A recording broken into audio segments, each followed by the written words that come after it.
Okay, finally made a big improvement, I think, to the website. And this is starting to trickle down into the web pages now. Okay, so what I've done, if you can see the map background behind me, it used to just have these orange dots for our surf breaks. Those are still there, but it dawned on me or occurred to me about a week or two ago that this is a prime opportunity to add more data, this mapping. So we have our surf sites that are in orange. They're easily recognizable by that, but you see a lot of other dots now on the map. And what I'm doing is I'm pulling in the real-time data stream of all the buoy data. And I've had this working for the individual dashboards for each surf break. And I've called it a buddy buoy. Basically, the closest buoy to each break is in there, and it provides the last 24 or 48 hours of buoy data. But this was an opportunity to extend that to put the most current buoy data on this main map. That's the main page that you land on when you go to surfmetrics.com or SpaghettiSurf.com. So when you come here now, you have a wealth of information at your fingertips. Not only can you zoom in, to pick your individual surf break, but I have all the data, all the NOAA data from buoys, from local measurements of sea surface temperature. These are often from piers or docks in various locations, and also buoys that are run by other organizations in the U.S. that aren't NOAA. So everything that's NOAA's captured in their data stream is plotted here. I've done some curation where I zero out sites where there's no data. So I'm trying to provide just the sites with the data. And all you need to do let me start out by zooming out here. So the color scale is actually a rainbow color scale for the sites, and the coloration from cool colors to warm colors indicate the range of wave height. So you're going to have higher wave heights here where you have red indicators or red dots, and then lower wave heights where you, like the Gulf of Mexico, 1.6 foot here. And I'm doing the maximum wave in the data. So to dive into the data here, this is a good point. So you put your cursor or on a mobile device, your finger over the dot, and it will give you the information, the latest data from that buoy. So you have your buoy ID labeled, and this is not just an ID, but it's actually a link to the NOAA webpage for this buoy. So you can go and get the data that goes back for days if you want.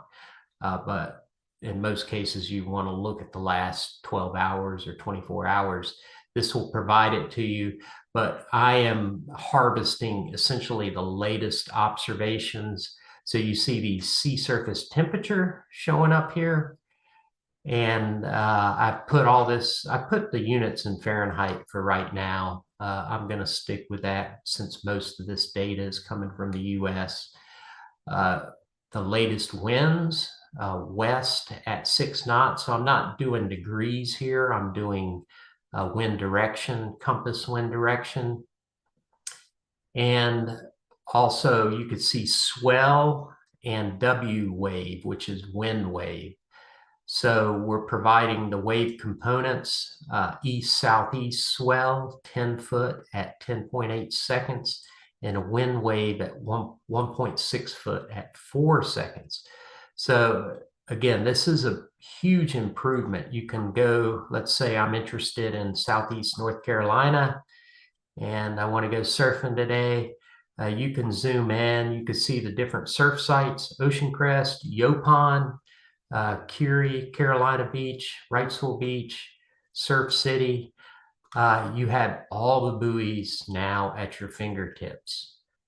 We have this buoy 41110 is our main buoy off of Carolina Beach and Wrightsville Beach. I need to work on the label here. It's kind of hidden because of the color, but it gives you the sea surface temperature, 57 degrees.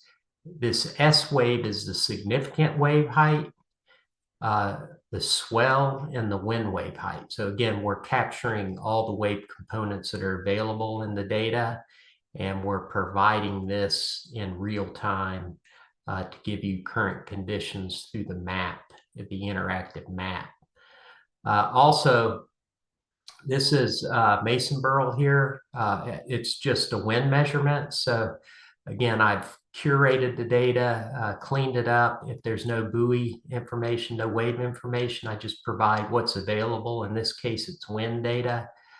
Also, some sites may only have sea surface temperature and wind in this case. In some cases, just sea surface temperature. Let's see, there's actually Johnny Mercer's Pier in Wrightsville Beach is here. We have the sea surface temperature and wind. So a lot of great data coming out of this. You could even go up in the Cape Fear River. In this case, it's just sea surface temperature. So again, I'm capturing all the relevant data that I can from these real-time NOAA data files that have the latest observations from across the country and the world, in fact. So if I zoom out here, you can see this data is captured. Let's see here. So there's data all over the world. Some of these buoys just have sea surface temperature and wind. Some have more information here. Off Barbados, we have sea surface temperature, swell, and wind wave. So again, this I think is a huge improvement. If I took this one step further, I would add like arrows to show the wind flow or the wave flow. But I think for now, this is a super improvement. It's pretty sick to be able to look at all this data around your break in particular using this interactive map. So thanks for your time. I really appreciate all the people that are logging into the site and looking at this data. I've had some very positive comments. I'm here if you have any other comments, negative comments, if the wave forecast or surf forecast have some issues for your break, just let me know. We have the ability to fine tune or tweak individual breaks now, depending on how the model's performing. So we want your input, and we appreciate your business. And I hope you have a great day. Thanks.